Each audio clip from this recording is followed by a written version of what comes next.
Hello အားလုံးပဲမင်္ဂလာပါ YouTube channel နဲ့ပြန်လည်ကြိုဆိုလိုက်ပါရစေအခု video လေးကတော့ကျွန်တော်တို့ EP77 လို့ခေါ်တဲ့ online earning website လေးနဲ့ကျွန်တော်မိတ်ဆက်ပေးကြပါရစေ Okay အဲ့တော့ကျွန်တော်တို့ register ဘက်ကိုကျွန်တော်ရင်သွားလိုက်အောင် register ဘက်မှာဆိုရင်ကိုယ့်ရဲ့ email လေးထည့်မယ်ပြီးပြီဆိုတော့လည်းအောက်မှာ password 2ကြောင်း Okay ပြီးတော့ invitation code အနေနဲ့ကျွန်တော်ဝင်နေပြီးတော့ register account လေးကျွန်တော်နှိပ်လိုက်ရမယ်ဗျာနော်အဲ့ဆိုတော့လည်းကျွန်တော်တို့ကောက်ဖို့ဝင်ခြင်းပဲကျွန်တော်တို့ရဲ့ page တွေကိုကျွန်တော်တို့ရောက်ပါမယ်ဒါလေးကတော့ကျွန်တော်တို့ register အပိုင်းလေးဖြစ်ပါတယ်ပြီးရင်လည်းကျွန်တော်တို့$2လောက်ရင်းပြီးတော့$60လောက်ပြန်ဘယ်လိုယူမလဲဆိုတော့ကျွန်တော်ပြပြပေးမယ်အခုလောလောဆယ်တော့ကျွန်တော်တို့အားကစားချွန်ညာလေးတစ်ခုနဲ့ကျွန်တော်မိတ်ဆက်ပေးခြင်းပါတယ်မင်္ဂလာပါခင်ဗျာယခုမိတ်ဆက်ပေးမှာတော့အာရှမှာကျွန်တော်10နှစ်သက်တမ်းရှိတဲ့ Fafa 855 website ပဲဖြစ်ပါတယ် Fafa 855 website မှာကျွန်တော်ဘောလုံးအားကစား Live Casino Slot Game နဲ့အခြား game များစွာကိုစော်ကားနိုင်ပါတယ်ခင်ဗျာငွေသွင်းနည်းမှာလည်းကျွန်တော် KBZ Pay, WePay, Ban နဲ့ Cryptocurrency နည်းဖြစ်လဲကျွန်တော်လွယ်ကူလျင်မြန်စွာပြုလုပ်နိုင်ပါတယ် Crypto ငွေသွင်းနည်းမှာတော့ကျွန်တော်အောက်ပါတိုင်းဖြစ်ပါတယ် Crypto အတွက်အနည်းဆုံးကျွန်တော်တို့ထည့်ရမယ့်ပမာဏတော့1000ကျပ်ဖြစ်ပါတယ်ဖော်ပြပါ address ကိုကျွန်တော်တို့ copy လေးကူးပြီးတော့ကျွန်တော်တို့ရဲ့ Trust Wallet ဖြစ်ဖြစ် Binance ကဖြစ်ဖြစ် USDT ကျွန်တော်ငွေလွှဲထည့်နိုင်ပါတယ် USDT လွှဲပြီးပါလဲကျွန်တော်စည်ရင်းသွင်းရန်ကိုနှိပ်ပြီးတော့ကျွန်တော် Kita ဆောက်ဆိုင်ပေးပါ Fafa 855 website မှာလွယ်ကူလျင်မြန်စွာ Crypto နဲ့ငွေသွင်းပြီးတော့ကျွန်တော်ကစားနိုင်ပါပြီခင်ဗျာOkay ကျွန်တော်တို့ register လုပ်ဖို့ဆိုတော့လည်းကျွန်တော်တို့ရဲ့ page ကိုကျွန်တော်ရောက်သွားပြီပေါ့နော်ရောက်သွားရင် main balance မှာတော့ကျွန်တော်0ပဲပြနေတယ် Okay ပြိုက်သွားရင်အောက်ဆုံးလေးကျွန်တော်အောက်မှာ plan လေးရရှိရအောင်เนาะဒီမှာကျွန်တော်တို့လက်ရှိဆိုရင်ကျွန်တော်တို့ trial member အနေနဲ့ရှိတယ်ပြီးပြီဆိုတော့လည်းအောက်မှာသူပြောရသလိုပေါ့နော်ကျွန်တော်တို့$2လောက်ထည့်ပြီးတော့ကျွန်တော်တို့30%လောက်နေ့စဉ်ပြန်ထုတ်လို့ရမယ်ဆိုတော့ကျွန်တော်$2လောက်ထုတ်ပြီးတော့$0.6လောက်ကျွန်တော်တို့ပြန်ရမယ်အဲ့ဒီပုံမျိုး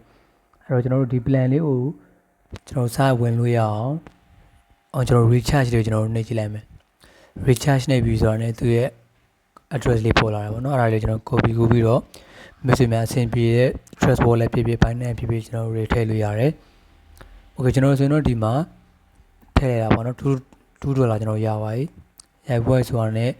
အခုလိုကျွန်တော်တို့ start making money ဆိုတာလေးကျွန်တော်တို့နှိပ်လိုက် Okay နှိပ်ပွဲဆိုတော့လည်းကျွန်တော်တို့ complete ဖြစ်တဲ့ test တွေမရှိသေးဘူးပေါ့နော်ကျွန်တော်တို့test တွေကျွန်တော်2ခုပေးရတယ်အဲ့လိုကျွန်တော်တို့ test လေးကျွန်တော်ဝင်ယူလိုက်အောင်မယ် Okay ပထမတစ်ခါကျွန်တော်တို့ order submit နှိပ်လိုက်ဒါဆိုရင်$0.3ရပြီကျွန်တော်နောက်တစ်ခါလည်းလိုပဲပေါ့နော် test လေးအဲ့ဒါကိုထပ်နှိပ်လိုက်အဲ့ဆိုရင်ကျွန်တော်တို့$0.6တစ်နေ့ကိုရမှာပါရိုက်ပွဲဆိုရင်လည်းကျွန်တော်တို့ရှင်းတယ်ကျွန်တော် withdraw လေးကျွန်တော်နှိပ်ကြည့်မယ်နှိပ်ပွဲဆိုတာလည်းကျွန်တော်တို့ရဲ့ TRC20 address လေးပေါ့နော် USD address လေးကျွန်တော်တို့ထည့်လိုက်မယ်နှိပ်ပွဲဆိုရင်အောက်မှာကျွန်တော်တို့ပြီးခဲ့တဲ့ password လေးပေါ့နော် fan password လေးကျွန်တော်တို့ရိုက်လိုက် Okay ရိုက်ပြီးသွားပြီဆိုတော့လည်းကျွန်တော် modifying information လုပ်လိုက်ရင် operation complete ဆိုပြီးလာပြသွားပြီပေါ့နော်အဲ့ဒါဆိုရင်ကျွန်တော်တို့ရပြီ withdraw ပဲ amount မှာကျွန်တော်တို့ထုတ်ချင်တဲ့$0.6လေးရိုက်ထည့်ပြီးတော့အောက်မှာကျွန်တော်တို့ရဲ့ password လေးရိုက်ထည့်လိုက်ပါ Okay ထည့်ပြီးသွားရင် withdraw လေးနှိပ်လိုက်တာနဲ့3 to 5 minute လောက်ကြာပြီးဆိုတော့လည်းကျွန်တော်တို့ကို Binance ကနေအခုလိုမေးဝင်လာတာကိုမြင်တွေ့ရမှာပါ Okay ဒါလေးကတော့ကျွန်တော်တို့ EP77 လို့ခေါ်တဲ့ပတ်စံရတဲ့ website လေးနဲ့ကျွန်တော်မိတ်ဆက်ပေးတာပါပြည်များလည်း account ဖွင့်ရနေဆိုရင် video လေး description မှာကျွန်တော် link လေးချပေးရပါတယ်အဲ့ဒီ video တင် account ဖွင့်နိုင်ပြီးတော့ invite link လေးနဲ့ပြပြမယ် invite link လေးကျွန်တော်ကိုယ့်ရဲ့ link လေးကို sharing လုပ်ချင်တာပြင်မိတ်ဆွေများ commission ကနေကျွန်တော်နည်းနည်းပြင်ရမယ်ပေါ့နော်